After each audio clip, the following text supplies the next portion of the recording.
کتاب اردو افسانہ عہد حاضر میں جلد اول مرتب رابع الربع افسانہ نگار اقبال ظفر پیدائش 15 اکتوبر 1947 امروہہ یوپی انڈیا تعلیم ایم اے اردو ادب کراچی یونیورسٹی جزیرہ آب اسٹیج ڈرامہ 2016 اعزاز P T V drama award 2003 افسانہ فروٹ سلنگ بہار کے رنگوں سے لپٹی اور خوشبو سے مہکتی بہت خوابناک سی صبح تھی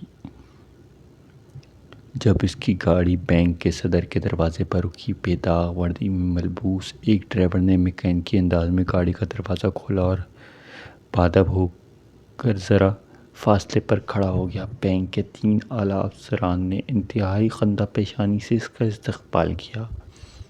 ارد گرد ماحول میں اتنا وقار اس نے پہلے کبھی محسوس نہیں کیا تھا۔ دائیں طرف 2 رویہ قطار میں گلداؤدی متانت سے استادہ تھے، سامنے پام کے بڑے پتوں والے کنج بے نیاز ہوتے ہوئے بھی اسے خوش آمدید کہہ رہے تھے۔ وہ نبے تلے قدم رکھتا ہوا سنگ مرمر کے بڑے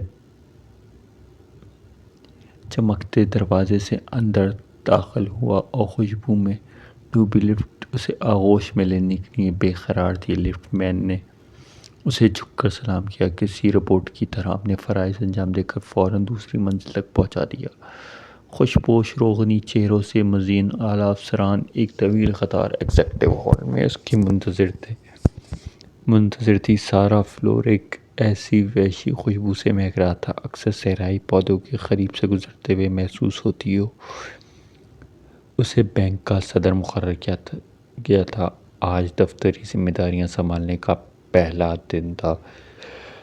چند بڑے افسران سے تعارف کے بعد ایک چھوٹی سی تقریب کا آغاز تلاوت سے کیا گیا۔ ایک افسر نے اس کے پیشہ ورانہ ماضی کا جمالی خاکہ پیش کیا، پھر اس کے وجود کو بینک کے لیے نیا اور صالح خون قرار دیتے ہوئے پرجوش انداز میں خوش آمدید کہا۔ اسٹاف یونین جسے کے بغیر کسی بھی ادارے کا تشخص ممکن نہیں، اس کا ایک نمائندہ پہلے سے وہاں موجود تھا۔ اسے بصدر عزت و تکریم دعوت کلام دی گئی، لیکن وہ مرعوب ہونے کی حد تک حیران رہ گیا جب تک یونین کے نمائندے نے وہ کچھ نہیں کہا جس کی توقع کر رہا تھا، کیونکہ یونین کے نمائندے تو حقوق پانے کے بعد ان کے حصول کے لیے یوں نعرے بازی کرتے رہتے ہیں جیسے انہیں اس بات کا قطعی علم نہ ہو کہ حقوق جن کے لیے وہ برسر پیکار تھے وہ حاصل ہو چکے ہیں۔ وہ جس ادارے سے یہاں آیا تھا اس کا تصور ہی بڑا پرشور اور وحشت خیز ہے۔ آخر دنوں میں تو اس کی حالت بالکل بھی اس بخار زدہ مریض کی سی رہنے لگی تھی جس کے ذہن میں سوتے جاگتے ہر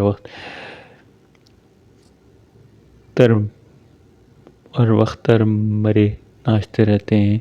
تجرید کی شکلیں بنتی اور بگڑتی ہیں، ذہن کے پردے سے ساری تصویریں تیزی سے گزر جاتی ہیں جیسے ایلومینیم کے تاروں سے برقی رو۔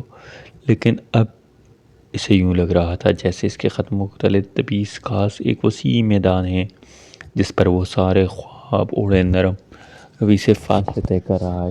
اسے اسٹیج پر بلایا گیا تو اس کی کیفیت کے زیر اثر اس نے جو کچھ کہا اس کا اندازہ اسے تالیوں کی گونج سے ہوا جو فضا میں دیر تک گونجتی رہیں۔ اس نے یقیناً دل سے اٹھنے والے ہر جذبے اور خیال کو مجمع کی امانت سمجھتے ہوئے ان تک پہنچا دیا تھا۔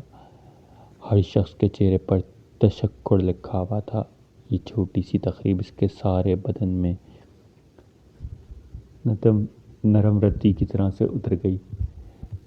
اس نے خود کو پہلے سے کہیں زیادہ توانا اور پرعزم محسوس کیا۔ اپنے کمرے کی طرف چلتے ہوئے اسے قدموں کی ہر چاپ سے امید کی نئی کلیاں چٹکنے کی آوازیں آنے لگیں۔ یوں لگ رہا تھا اس نے اپنا پرانا جسم بھی پرانے لباس کے ساتھ ہی اتار دیا اور زخمی اور مفلوج جسم شروع میں ادارے کے رحم و کرم پر تھا، پھر ادارے کے غیظ و غضب میں آ گیا تھا۔ دوسروں کی تمام کوتاہیوں کا ذمہ دار اسے ٹھہرایا جانے لگا تھا۔ وہ اعزاز جو بہتر کارکردگی پر اسے ملنا چاہیے تھے دوسرے اپنے سینوں پر سجائے پھر رہے تھے۔ اسے صلے کی پرواہ نہیں تھی۔ اس کا دل بس ادارے کی اتنی لمبی اڑان اڑنا چاہتا تھا کہ سارے تمغے اور تمام اعزازات بے شمار ستائشی مکتوب زمین کی خاک دھول ہو کر رہ جائیں، بس وہ تو صرف یہ ثابت کرنا چاہتا تھا وہ ایک بااصول، ایماندار اور ادارے سے محبت کرنے والا لائق افسر ہے۔ گرے ہوئے مکان پر نئی عمارت تو کوئی بھی تعمیر کر سکتا ہے، لیکن گرتے ہوئے اس سال خوردہ مکان کو روکنا ہر کسی کے پاس کی بات نہیں۔ جس کی اینٹیں اس میں رہنے والے نے خود نکال رہے ہوں، وہ خدا کا شکر ادا کرتا ہے عمارت گرنے سے پہلے ہی وہ اس کی چھت سے آزاد ہو گیا۔ کمرے کے دروازے پر اس کا پرسنل سیکرٹری اور چپراسی لگاوٹ والی مسکراہٹ سے اس کے لیے منتظر تھے۔ دھیرے دھیرے وہ بھی مسکرا دیا اور کمرے میں داخل ہو گیا۔ جواباً کمرے میں بھی سادگی کا دل اور پرکاری کا دماغ والی بصارت راستے میں داخل ہوا۔ ایک چھوٹی سی میز پر طویل و عریض کمرے میں رکھی اس کلیہ، یعنی جتنی بڑی میز اتنا بڑا افسر کی یکسر نفی کر رہی تھی۔ اس نے سوچا، بڑی میز میں تو فائلوں کا ڈھیر لگانے کے لیے ہوتی ہیں، یہ جن سے زیادہ تر ہفتوں یوں کی تو پڑی رہتی ہیں۔ چھوٹی میز پر بڑا کام جس قدر عمدگی سے بر وقت ہو سکتا ہے، یقیناً بڑی میز پر ممکن نہیں۔ بڑی میز کی مثال تو اس چھوٹی سی چادر کی سی ہے، سر کو ڈھکو تو پیر کھل جاتے ہیں، پیر ڈھکو تو سر۔ چنبیلی کی نازک پتیوں والے بہت سارے پھول ایک کالے رنگ کے بڑے پیالے میں اوپر تک بھرے ہوئے تھے، اور اسے پیالہ کمرے کے نافع معلوم ہو رہا تھا، جس سے خوشبو یوں پھوٹ رہی تھی جیسے کوئی بڑا اور یا تنگ گزر رہا ہو۔ یہ باؤل ایک نئے ڈیزائن کے اسٹینڈرڈ پر رکھا تھا۔ وہ اسٹینڈرڈ کمرے کے اس کونے میں تھا جو اس کی نشست سے قدرے دور تھا۔ وہ اس دوری سے کچھ ہی اوپر دیوار سے جڑی مسکن رنگوں کی ایک دلنشین پینٹنگ تھی، لیکن اسے تو سارا کمرہ ہی کسی شاعر آفاق فنکار کی بنائی ہوئی سی شاہکار تصویر معلوم ہو رہا تھا۔ تناسب، ترتیب، ترسیل کا اتنا حسین امتزاج، وہ حیران رہ گیا۔ اسے اپنے اندر ایک نئی آسودگی کا سانس آتا جاتا محسوس ہوا۔ پر اعتماد قدموں سے چلتا ہوا وہ اپنی کرسی تک آ گیا اور یوں گہرا سانس لیا جیسے پہلے بارش کے آغوش میں آئی ہوئی پیاسی مٹی۔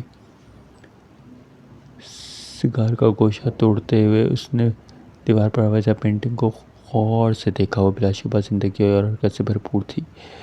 سگار سلگا کر اس نے پچھلے سال کی بیلنس شیٹ اٹھائی اور اس کا مطالعہ کرنے لگا۔ ایک رقم پر نظر پڑتے ہی وہ یوں اچھل پڑا جیسے پیروں تلے کوئی زہریلا سانپ آ گیا ہو۔ اس کے منہ سے بے ساختہ نکلا، اوہو، فراڈ کی ایک بہت بڑی رقم بیلنس شیٹ میں مرقوم تھی۔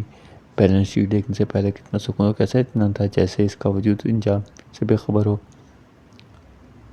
ہوا کے دوش پر اڑتا ہوا بھورے بادل کا کوئی ٹکڑا ہو یا سیاہی قریب ٹھہرے ہوئے پانیوں پر بھرکوٹتے ہوئے کشتی ہو، لیکن اب سارا کا سارا ماحول پورے چاند کا سمندر تھا۔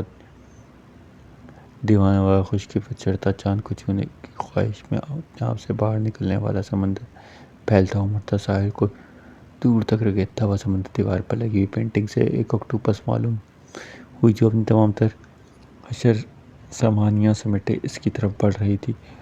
وہ ڈر گیا اور آنکھیں بھیج کر سر کو پشت گاہ سے ٹکا دیا۔ کیا فراڈ، کیا یہ رقم اگلے سال بڑھ جائے گی، کیا یہ تماشا ثمر بار حقیقت کھوکھلے دوا میں ہو کر رہ جائیں گے، کیا منافع کی فصل کو فراڈ کا ٹٹی دل دیکھتے دیکھتے چاٹ جائے گا؟ نہیں نہیں، وہ ایسا نہیں ہونے دے گا۔ اس کا سدباب کرے گا، اس طوفان کے آگے اتنا مضبوط بندھے گا کہ سیلاب کا ریلا اس سے ٹکرانے کی ہمت ہی نہیں کرے گا، بالکل اس کی دیوار تک پہنچنے سے پہلے ہی اپنا راستہ تبدیل کر دے گا۔ وہ اس بات کو اتنا یقین رکھتا تھا کہ مسئلے سے پہلے ہی اس کا حل وجود میں آتا ہے، بس اس تک پہنچنے میں کچھ دیر لگتی ہے۔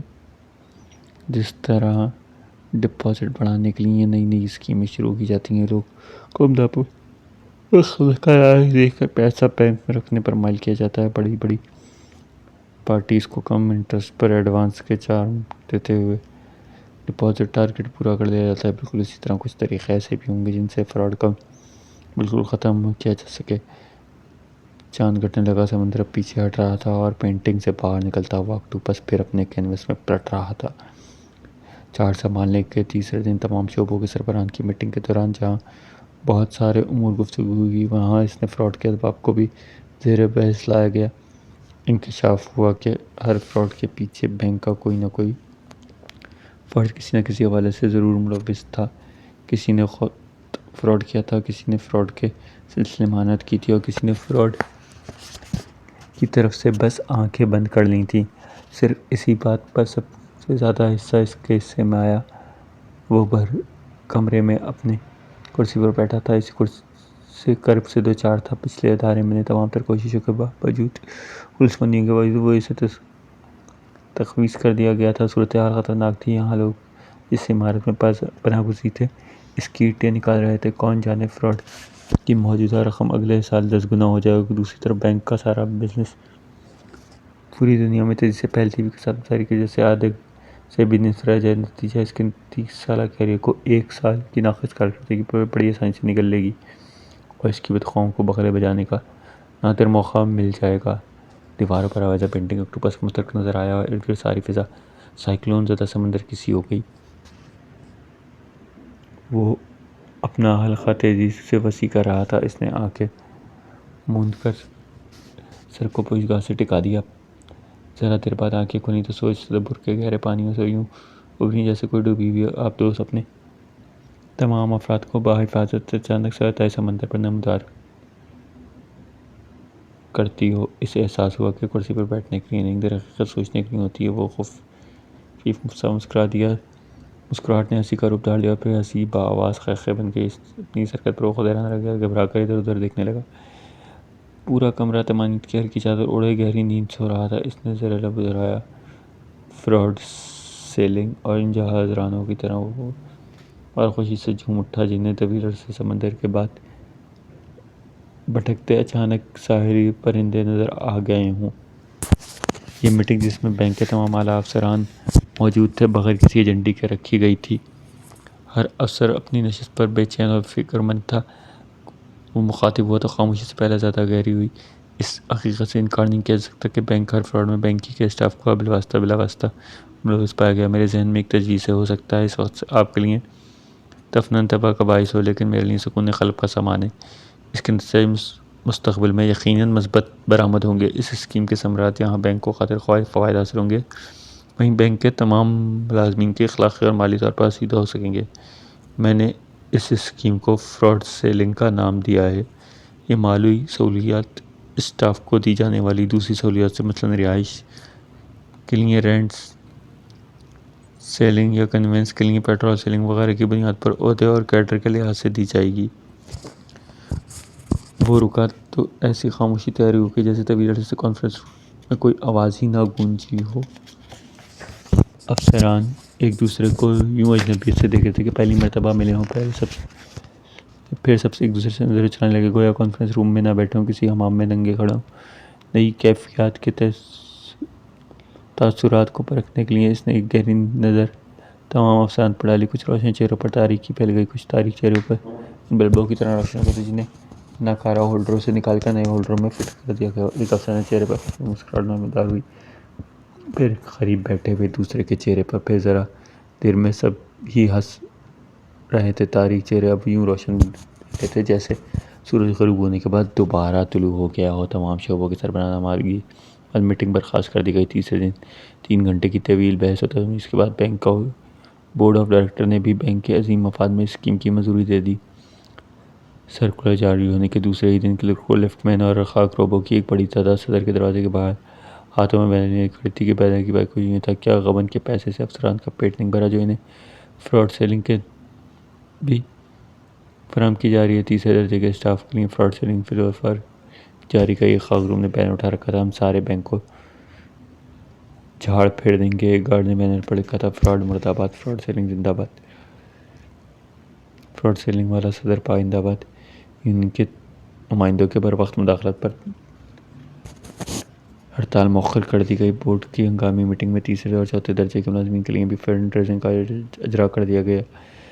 یہاں بھی وہی فارمولہ روا رکھا گیا جو اعلیٰ افسران کے لیے نظر گیا تھا، یعنی کہ فراڈ کی رقم میں سب برابر کے شریک تو تھے ہی، لیکن اپنی اپنی بنیادی تنخواہوں کے مطابق۔ بورڈ کے حتمی فیصلے کے مطابق بینک کا ہر ملازم سالانہ 5 بنیادی تنخواہوں کے برابر رقم کا مستحق قرار پایا۔ یہ رقم اتنی معقول تھی کہ ہر شخص نماز و روزہ زکوٰۃ کی فرائض کو کوئی منفی بحث ذہن میں لائے بغیر کے ساتھ انجام دے سکتا تھا۔ اسکیم کا نفاذ ہوتے ہی بینک کا سارا ماحول پہلی بارش کے بعد فضا ایسا ہو گیا پاکیزہ، نکھرتا، بددیانتی، ذاتی مفاد کی کثافت سے مبرّا۔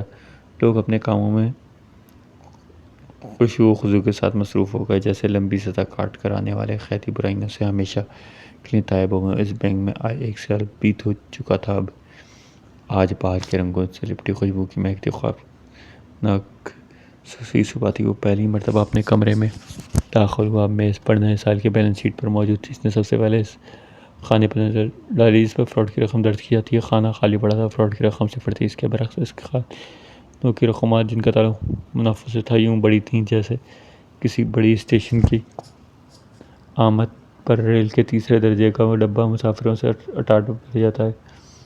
یہ دن اس کی زندگی کا روشن ترین دن تھا۔ آج پہلی مرتبہ اس نے اپنے اندر ہونے والی جگمگاہٹ کا احساس ہوا، سکون کا گہرا سانس لیتے اس لیے محسوس ہوا۔ بھورے بادل کا ایک ٹکڑا جو سبک روئی سے خراما ہو یا ساحل کے کم گہرے پرسکون پانیوں پر ہلکور لیٹی ہوئی کشتی، نئے سال کی بیلنس شیٹ گویا پورے بینک کا نفع تھی، جس سے پاکیزگی، ایمانداری اور نیتی کی تیزی سے خوشبو پھوٹ رہی تھی، جیسے ایک بڑے انتہائی تنگ گزرگاہ سے گزرا ہو۔ اچانک اس کی نگاہ بیلنس شیٹ کے نیچے رکھے ہوئے فولڈر پر پڑی۔ اس نے بیلنس شیٹ کے لمزدہ ہاتھوں سے جو فراڈ سے طئی منافع کی مہک لبریز تھا فولڈر کھولا۔ اندر ایک شکایتی لیٹر جس پر پریزیڈنٹ سیکریٹریٹ کے نیچے واقع مین برانچ سے ایک آڈیٹر سے بھیجا تھا خط میں تحریر تھا: برانچ کا اسسٹنٹ مینیجر نے فراڈ سیلنگ کا سالانہ رقم اپنے اختیارات کا ناجائز فائدہ اٹھاتے ہوئے مقررہ میعاد سے 2 ماہ قبل نکلوا لی ہے، کیوں نہ اس کے خلاف ضابطۂ احد کی فی الفور کارروائی کی جائے۔ شکریہ۔ اختتام شد۔